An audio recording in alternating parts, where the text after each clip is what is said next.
ఏంటో హార్న్ కొడుతున్నారు? స్వామిని చూడడానికి వచ్చారా? దిగండి. లేదు సార్, ర్యాపిడ్స్కి వెళ్ళాలి. అయితే వెనక్కి వెళ్ళండి. ఎలా సార్? వెనక కార్లు ఉన్నాయి. ఏంటి సార్ ఇది? ట్రాఫిక్ జామ్ చేస్తారు. This is public road. భక్తి మార్గం అమ్మా, హాఫ్ అన్ అవర్ వెయిట్ చేయండి. ఆస్తిక మహాశైలందరి తరపున భగవాన్ శ్రీ వికటానంద గారి ప్రథమ శిష్యులైన శ్రీ శ్రీ జూనియర్ వికటానంద గారిని తమ సందేశం వినిపించమని వేడుకుంటున్నాను.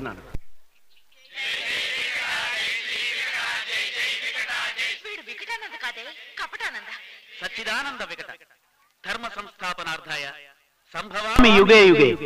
కలియుగంలో ఎప్పుడు ధర్మం నశిస్తుందో అప్పుడు నేను అవతారం దాలుస్తానని కృష్ణ పరమాత్మ సంస్కృతంలో ఎప్పుడో చెప్పారు. అది మన ఆనంద వికటానంద తెలుగులో చెప్తున్నారు. భక్తుల హృదయాల్లో చీకట్లను పోగొట్టే ఉదయం ఆనంద వికటానంద, సన్మార్గంలో నడిపించే ఆంధ్ర జ్యోతి ఆనంద వికటానంద. ఆయన విశాలాంధ్రకే ఆంధ్ర ప్రభగా అన్నదాతగా జ్ఞానం అనే అన్నం మనందరికీ పంచుతున్నారు. ఆయన ఈనాడు విపులంగా చతురంగా చెప్పేవి మాటలు మాత్రమే కాదు, హృదయం అనే సితారలో శివరంజనిలా పలికే మధుర స్వరాలు.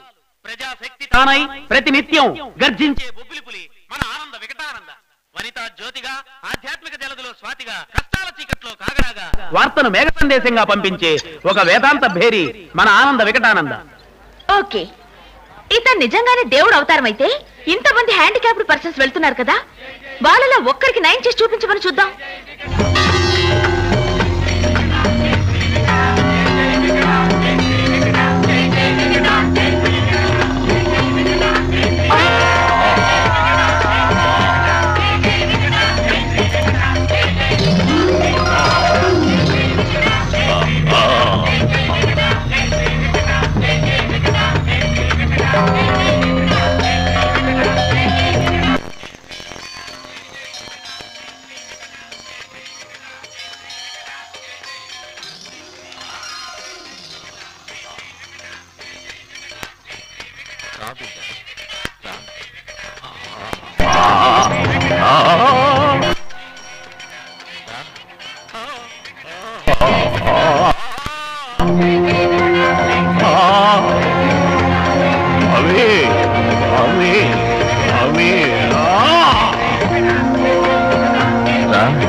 జాగ్రత్త నాయన.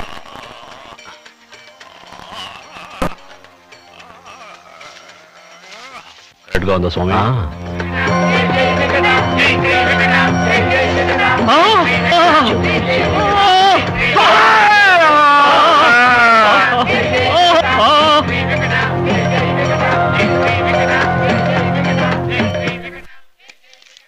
బాబు, బాబు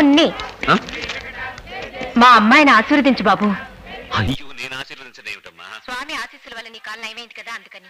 అవునన్నయ్య, నన్ను ఆశీర్వదించు.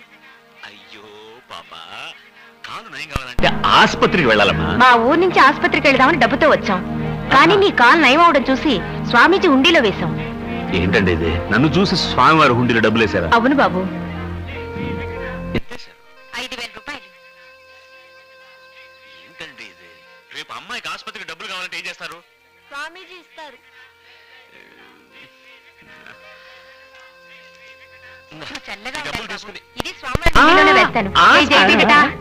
ఇంకా ఇక్కడ నీకేం పని? వచ్చిన పని అయిపోయిందిగా, డబ్బులు తీసుకున్నావుగా, వెళ్ళు నాయన వెళ్ళు. అవసరం అయితే పిలుస్తాం కదా, వెళ్ళు. అమ్మా అమ్మా, డబ్బులు తీసుకుని ఎక్కడికి వెళ్తున్నారు? స్వామివారి పళ్ళెంలో వేద్దాం. అయ్యో, పళ్ళెంలో వేసేయండి, పకెట్లో వేసేయండి, రెండు ఒకటే, వేసేయండి. ఆశ మనిషిని నాశనం చేస్తుంది. అందుకనే ఆ రోజుల్లోనే పెద్దలు చెప్పారు. నేను చెప్పేది ఏమిటంటే, డబ్బు మీద ఆశ చంపుకుంటే సరిపోదు, తిండి మీద ఆశ కూడా చంపుకోవాలి. అర్థం కాలా? నాలుకలు అదుపులో పెట్టుకోవాలి. ఇప్పుడు దోశ అతిగా తింటే ఏమవుతుంది? కడుపు చెడిపోతుంది. అలాంటివే అప్పడం, వడ. అందుకనే ఆ రోజుల్లోనే పిల్లలకు అర్థమయ్యేలా పెద్దలు చెప్పారు, ఆశ, దోశ, అప్పడం, వడ. ఏంటి అలా చూస్తారు? ఇదే తారక మంత్రం. చెప్పండి. ఆశ, దోశ, అప్పడం, వడ. ఆశ,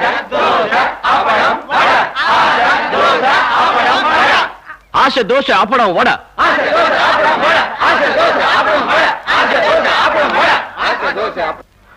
మూఢనమ్మకం గెలిచినా కూడా పర్వాలేదు, ఈ నమ్మకం మాత్రం గెలవకూడదు.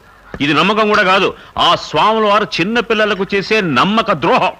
ఏయ్, ఏంటి దెయ్యం వేదం వల్లిస్తుందా? సార్, నేను వేదాలు వల్లించక్కర్లేదు, దెయ్యాన్ని కానక్కర్లేదు. పాత కుప్పతొట్టులా ఉంటే చాలు. ఏయ్, ఏంటి నీ సమస్య? ఇప్పుడు గుచ్చారే, అదే ప్రాబ్లం. పేపరా?